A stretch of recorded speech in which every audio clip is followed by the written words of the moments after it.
Levi Brackman here with Truth, Jewish Wisdom for Today. Thank you so much for joining. Today I'm going to continue talking about postmodernism.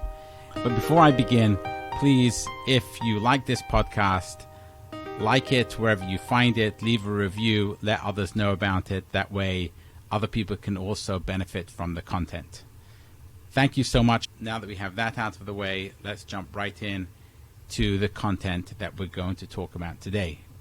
We've been talking about postmodernism and where it comes from. And today we're going to talk a little bit more about where it actually came from. And then I want to share some experiences that I've had over the past couple of weeks, which I think represent uniquely some of the issues and challenges associated with the postmodern ideology. But let's pick up where we left off. If you recall, we were talking about how postmodernism is really a continuation of the counter-Enlightenment. Now let's just review what the Enlightenment was. So the Enlightenment came about in the 1800s, where people started to rely much more heavily on science and data than on other types of knowledge gathering or ability to gain knowledge. So prior to that time, really, the church and religion was seen as the primary source of knowledge. If you had an issue, you went to the religious person, it was the church, or there was a holy man, or the wise man, where one got one's knowledge from. With Enlightenment, one started to actually check the data and do experiments and try and figure out what does science say in order to be able to answer these questions. So the Enlightenment really believed that knowledge should be gathered by using the scientific method. And that really challenged religion in a big way, because if I have an ability to gain knowledge outside of religion, then why do I need religion? I can just know everything from scientific experiment and from gaining knowledge through studying and observing and then gathering data, etc. So that really, the Enlightenment really had this ideal which said that all knowledge can be brought about through empirical study of natural phenomena, and we don't really need anything beyond that. So metaphysics really went out of vogue. The idea that you needed a religious person or a book or a scripture to give you knowledge, that also went out of vogue, and you had the Enlightenment. Now, a lot of people argue that starting with Immanuel Kant and going through to philosophers who followed him were worried about this. And they wanted to be able to find a way in which religion could also fit in, not just science. And therefore, they made the following type of argument. And they said that as an individual, observing the phenomena of the scientific experiment, it's impossible to actually be totally objective about what you're observing, because every single person brings themselves and their prior experience and their biases into the experiment. So when two people see the color white, both are seeing the color white ostensibly, but they might be seeing slightly different shades of it. They're not actually seeing the color white itself as a independent entity, but rather they're seeing it as it is filtered through the lens of their brain and of their observation. And therefore, according to Immanuel Kant and others, you can't separate the observer from that which is being observed. And therefore, whilst, according to them, science is really valuable because science can help you understand things, but it can't allow you to get to reality itself. That is something which is totally beyond the human ability to get to. So one can't actually reach reality itself through science. So while Kant and others thought that science was valuable, they didn't think that it was able to help you get true knowledge. So that was their view, and therefore they said there's still a place for religion, because religion is also a source of knowledge. It's more experiential knowledge, it's more intuitive knowledge, it's knowledge which is gained through a spiritual experience. And therefore, according to this counter-Enlightenment point of view, which said actually science is not all cracked up to be what it claims to be. It actually has value, but doesn't have the kind of value which Enlightenment philosophers and others thought it would have, and it maintained that it had, and therefore there's still room for religion. But with making this argument, what they did and what other postmodernists did with that, they didn't come along and say, okay, that means we should go back and study religion. That actually took an axe to destroying the foundations of the Enlightenment in the view of many people, especially those who went and took this to the next stage. So what you find is that instead of people in the 1900s and then in the 21st century who then started following these ideas, instead of them becoming more religious, they actually became less religious. And actually, that argument against the Enlightenment, which was supposed to, many people think, to protect religion, actually not only destroyed religion, but also destroyed the Enlightenment.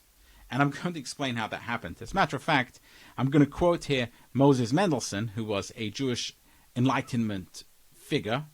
Some people say he was the founder of the Reform movement, although he probably wasn't, but he certainly was one of the Maskilim, or the Enlightenment thinkers. He considered Immanuel Kant to be the great destroyer. And in many ways, Immanuel Kant was the great destroyer in that sense, because although he was a counter-Enlightenment figure in many ways, not a totally destroying the Enlightenment, but he took an axe in many ways to the foundation of the Enlightenment, and that way he also ended up not doing actually a lot of benefit for religion. Let me explain why. And that is because when you argue that actually science doesn't get you to any real beneficial knowledge outside of the person who's observing that which is going on, you now say, well, the knowledge of science is relative to all other knowledge because, and this is what you open yourself up to the argument to be made, because you say, well, I'm observing that, and really, this is really subjective. Some other guy living in Africa who has knowledge also based on intuition, it's also based on their observation, it's also, yes, truly biased, it's truly subjective for generations, but that's also a source of knowledge. And who am I to say that this source of knowledge is better than that source of knowledge? It is entirely possible that actually they are relative sources of knowledge. Why not? If scientific knowledge has no greater ability to reach an objective fact or an objective source of knowledge, then a knowledge of some tribe in Africa or tribe anywhere, which is based on traditional sources of knowledge, whether that could be witchcraft or that could be other types of knowledge, maybe it's some sort of idol worship or sorcery or etc. If that is also subjective knowledge, and the scientist's knowledge is also subjective knowledge, neither of them can reach any kind of real objectivity, then why is one better than the other? Why are they? Maybe they're not. Actually, according to postmodernism, they're both equal. They both need to be respected as equal sources of knowledge. Postmodernism argues that the source of knowledge which comes from the scientist and the source of knowledge which comes from an ancient tradition, however right or wrong the ancient tradition may or may not be, we can't actually judge whether they're right or wrong.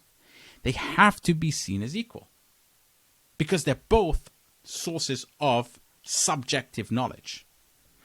They go a step further and they say actually the entire Enlightenment, which maintains that scientific knowledge is somewhat superior in its ability to gain knowledge than other types of knowledge, is actually only because of the imperialistic white person who's trying to say that his ability to gain knowledge is better than anybody else's, and therefore it's all about oppressing the other. It's about the white man and the West oppressing non-Western societies which have their own way of gaining knowledge, and that by arguing, and that has been argued by the Enlightenment, that somehow scientific knowledge is better, that is just the oppressive white person going about with his oppressive nature, that the white person is always oppressive, and this is just another way in which the white man oppresses the dark-skinned color person, and therefore they argue that, one shouldn't take that seriously at all.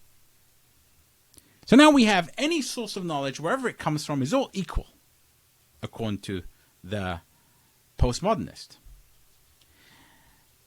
And you end up with really absurd situations when you argue that. Because are we really saying that medicine from the ancient world is as good and as valid as medicine which has come about through scientifically proven ways? Are we really saying that the ideas found in ancient texts or ancient ideas and traditions which have no scientific proof to them whatsoever are as valid as our ability to fly, or our ability to reach the moon, or our ability to create technology, all the results of science?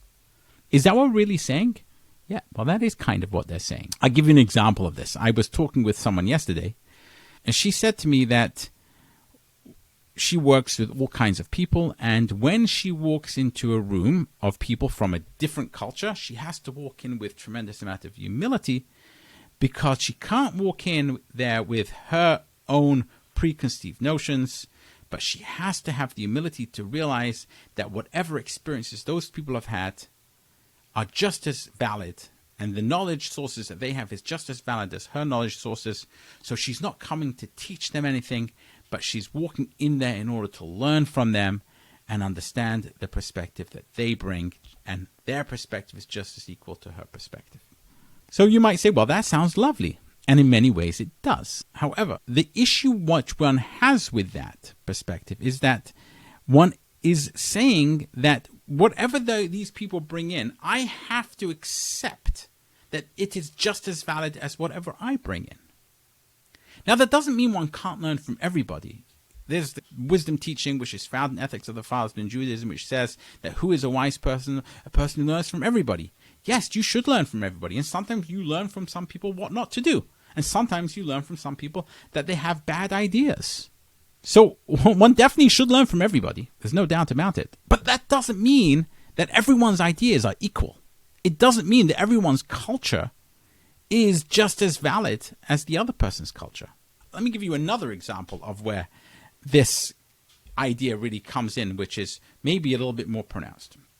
Recently, I came across an article in the New York Times about a book which has become very, very popular, and there was a review in the New York Times about it, and it was about people who are polyamorous.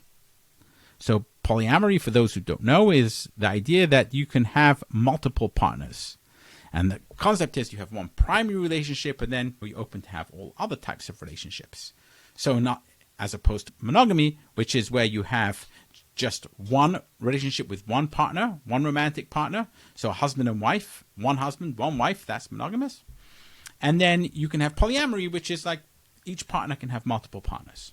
An argument which they make, which says that polyamory is actually the natural course of events for humans. And how do they make that argument? Because they say, well, if you look in the animal kingdom, none of the animals in the animal kingdom are monogamous.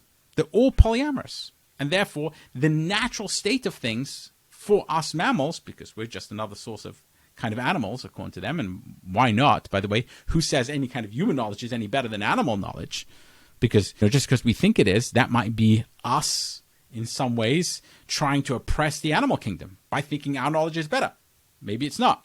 So maybe we need to learn from the animal kingdom, because maybe they have greater source of knowledge, that we should also be polyamorous, just like they are. And so you end up with this situation where you say, 1 second, but we've been monogamous for a long time, at least in the West. Why should we move to polyamory? And the answer is, 1 second, the whole idea of monogamy, according to this postmodern concept, is really oppressive. Who said that's the way to do it? Well, it's only benefited white men. This is the argument. Really, monogamy has only benefited white men. Why? Because white men, traditionally, they can marry multiple women.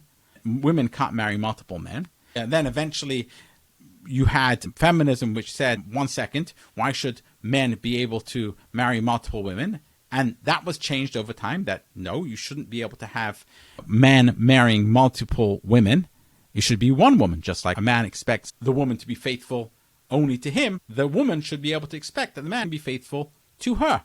And therefore, you should only have real monogamy, which is one man and one woman committed to each other. But it started off with the fact that you had a man who wanted to marry multiple women. So this was part of this patriarchal oppression of women. And therefore, we should really need to throw off that patriarchal oppression of women and allow everyone to be polyamorous. And who says anyway that one type of morality is better than the other types of morality? Really, all morality is relative to each other. And the only reason why we think that monogamy is moral today is because of the oppression of the patriarchy, male oppression of women. And really, if we just take that out of the way, we now end up with seeing with clarity this idea that actually polyamory is the right way to go, because that is what the rest of the animal kingdom have, and therefore it's natural. So we end up in this absurd situation where we are comparing ourselves to animals, and we're saying humans, really, we should learn from animals. And that because the animal kingdom is polyamorous, therefore humans should also be polyamorous. What about maybe because the animal kingdom often rip each other apart for food, maybe we should rip each other apart for food?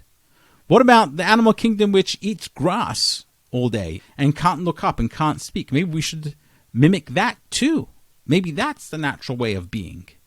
Maybe let's just walk around and whenever one's in heat, people should just mate with each other. That's the right way to move. If we're already learning from animals and mimicking animals, why don't we just go all the way? Become like animals. Of course, humans are called to transcend their animal nature. But of course, that is totally lost on the postmodernist. The postmodernist just says, well, the animal kingdom is polyamorous, therefore it's natural to be polyamorous, and we should be polyamorous too. The fact that we have the ability to transcend that and actually have real relationships with people, deep relationships, meaningful relationships, relationships which survive the test of time over many, many years and bring up children which are intelligent, which are able to build the world and fix the world and make the world a better place, that's lost on them. Totally lost on them. Because they have a postmodern mindset. And there are so many other examples of this. When you have a situation where everything is relative, you don't have the ability to say that one thing is actually better than the other. And the moment you say that one thing is better than the other, the knee-jerk reaction to that is, well, you only think it's better because you are trying to oppress the other, not because it could be better, because by its very nature, you don't have the ability to be objective. You're always subjective. So it is, by very nature, has to be. Whenever you're trying to say that somehow your idea is better than another idea, or your idea is more valid, or you have a better source of knowledge, or a better way of gaining knowledge than other people have, your morality is of a higher nature than other people's morality. The second you say that, because you've already argued that it's impossible to be objective about anything, and everything is subjective, it must be, according to this argument, it must be you oppressive nature speaking, and it must be only you trying to oppress the other. That's why you're making that argument. There can't be any other reason why you would make that argument other than the fact that you want to oppress other people. And the fact that you deny that means that that's your very oppressive nature talking. So the fact that I'm making a counter-argument to postmodernism, all the postmodernists are going to say that it's because I am just a patriarchal, oppressive white man who's trying to oppress others in the world by saying that somehow my ideas are better. And I can't possibly have the ability to objectively say that my ideas are better, and it has to only be my oppressive nature which is leading me to make this argument. And so you end up with this situation where I can't make any argument at all. Because if I try and make any argument, I will be accused of being an oppressor, and therefore they'll cancel me. So this is why the left are going crazy and canceling everyone. Anyone who disagrees with them, they've got to cancel them, because that must be an oppressor. Because he disagrees with somebody else. The irony is that they themselves are oppressing. It's a reverse oppression, because no one can have an opinion now, which is, you can't even rear your head to say, well, maybe my opinion is valid. Because they will stand there with a stick and knock you down and say, you dare say that. You dare make your argument. Because if you do, it's oppressive. So they have their argument, which is basically that everything is equal. But it's not equal because I'm not equal, because I can't make my argument. Because I'm oppressive by nature, because I am a white man. Although I'm Jewish, so I'm not sure how white I really am. Semitic, is that really white? It doesn't matter. They see anyone who's got any kind of privilege as being their oppressor. They don't think, maybe for a moment, the reason why one has privilege is because one has perhaps superior ideas. Perhaps one's ideas are closer to the reality. And maybe that's why we're privileged. No, it has to be because we're oppressing others. That they won't think that maybe. Maybe the fact that one is privileged is because that's a proof that one's ideas are better. They won't entertain that. Because it attacks at the very nature of their fundamental thing, which says that humans don't have the ability to be objective in any kind of way. We're all just subjective. And that helps them with their real argument that they're really trying to get to, which is that everyone's equal. Total socialism. We're all equal in every single way. No one should have more money than the other person.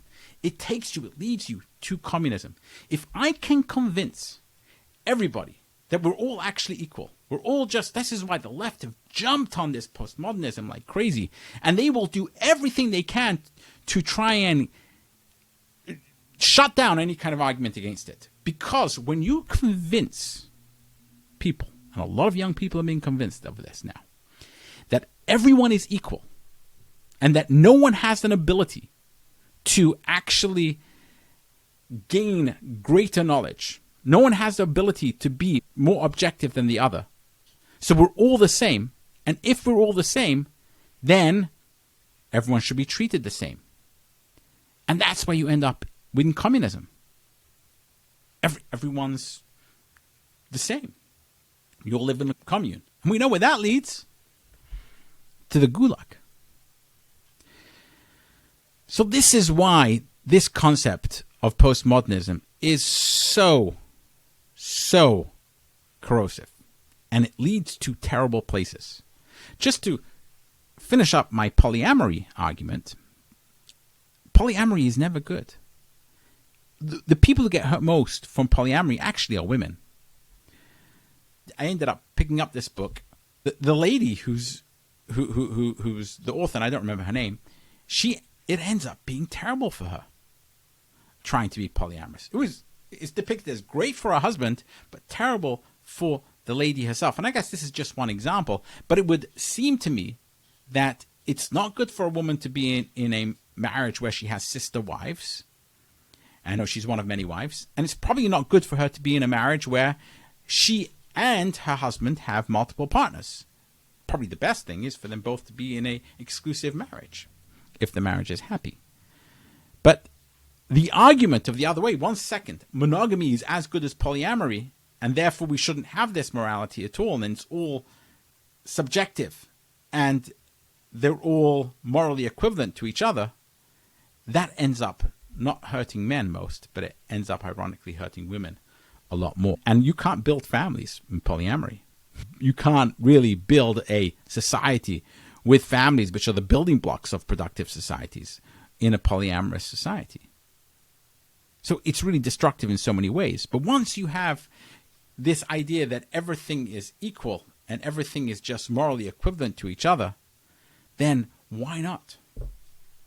And you end up saying the animal kingdom, we should learn from them, and we shouldn't transcend our animal nature and act truly as humans. What I want to talk about next time is an alternative to this, one which is inspired uniquely by Judaism. And I think that once one gets and realizes and hears the alternative, one cannot ever go back to thinking that postmodernism is a legitimate argument and a legitimate ideology. I think many people who hear it, they intuitively feel that it's false. But there is another level of argument that needs to be made to actually show that it's false. And that is what I intend to argue in the next episode. This has been Levi Brackman with truths, Jewish wisdom for today. Thank you so much for joining, and until next time.